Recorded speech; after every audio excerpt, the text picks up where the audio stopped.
Hello lovely souls. இன்னைக்கு பிரெயினை பத்தி சில தகவல்களை நம்ம தெரிஞ்சுக்கலாம்.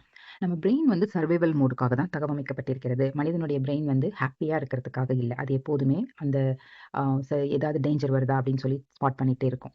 அப்படின்னா பார்த்தீங்கன்னா, நம்மளுடைய ஓல்டு மிஸ்டேக்ஸை ரீப்ளே பண்ணிட்டே இருக்கும். வொர்ஸ்ட் கேஸா தான் இமேஜின் பண்ணும். ஸோ அதுவே நமக்கு தெரியும். அந்த பிரெயின் அப்படின்னா அது சர்வைவல் மோட். நமக்கு வந்து நம்ம சர்வை பண்றதுக்கு உண்டான ஒரு தகவமைப்பு தான் பிரெயின். அப்போ நம்ம பிரெயின்ல வர எவ்ரிடே தாட்ஸ் அதெல்லாம் வந்து ஃபேக்ட்ஸ் கிடையாது. நம்ம அதுதான் உண்மைன்னு நினைச்சு நம்ம அத அது அது அதிலிருந்து நம்ம ரியாக்ட் பண்ணுவோம். ஸோ நம்ம அத பிலீவ் பண்ண தேவையில்ல. இது வந்து ஒரு விஷயத்த வந்து நமக்கு இது ரொம்ப மேட்டர். நம்ம டிசிப்ளினா இருக்கணும், பெர்ஃபெக்ஷனா இருக்கணும் அப்படின்னு சொல்லி நம்ம மெனக்கெட்டு ஒரு ஒரு விஷயத்த பண்றோம் அப்படின்னா, it could be due to fear. ரொம்ப பயந்ததுனால நம்ம அது பண்ணலாம். இல்ல அப்படின்னா ஃபியூச்சர பத்தியே திங்க் பண்ணிட்டு இருக்கிறோம்னா, that means that is anxiety. நம்மளுடைய பவுண்டரீஸ் வந்து அம் ச யாரும் மதிக்க மாட்டேங்கிறாங்க அப்படின்னா, அப்ப வர்றது கோபம். இல்லைன்னா நமக்கு ரொம்ப கவலையா இருந்ததுன்னா, அது என்ன மீனிங் நம்ம எடுத்துக்கணும், நம்ம ஸ்லோ டவுன் பண்ணணும், பாஸ் பண்ணணும் அப்படின்னு அர்த்தம். ஸோ நம்ம நர்வஸ் சிஸ்டம் வந்து பென் எடுத்து நம்மள எழுதுது. நம்மள எப்படி ரியாக்ட் பண்ணணும் அடுத்தடுத்து. காலையில எந்திரிச்சலேருந்து நீங்க பார்ப்பீங்க ஒரு வாய்ஸ் வந்துரும். ஒரு வாய்ஸ் இல்ல 2 வாய்ஸ். "நீ ஏன் நேத்திக்கு அப்படி பண்ணியிருக்கிற?"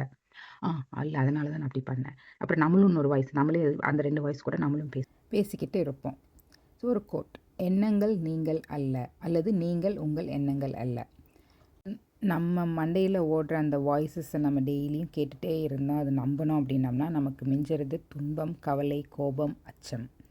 அவன் நம்பாமல் அது வெறும் எண்ணங்களோ அது வருது மேகம் மாதிரி அது வந்து போகுது அப்படின்னு மட்டும் பார்த்தோம் அப்படின்னம்னா நமக்கு பீஸ்ஃபுல்னஸ் கிடைக்குது.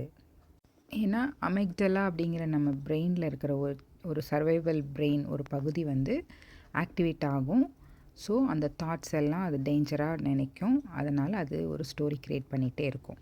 ஸோ நம்ம ஒரு பாஸ் பண்ணி அந்த அவேர்னஸ், இந்த தாட்ஸ் எல்லாம் எனக்கு வருது அப்படின்னு ஒரு அவேர்னஸ், அந்த ஃப்ளாஷ் லைட் அந்த அந்த தாட்ஸ் மேலே நம்ம அடித்தோம் அப்படின்னம்னா உடனே நம்ம லாஜிக் பிரெயினுக்கு ஸ்விட்ச் ஆகிடும்.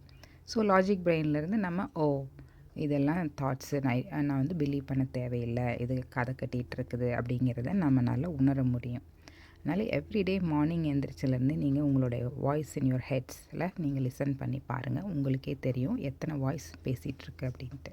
தேங்க்யூ ஃபார் வாட்சிங். Please subscribe and share.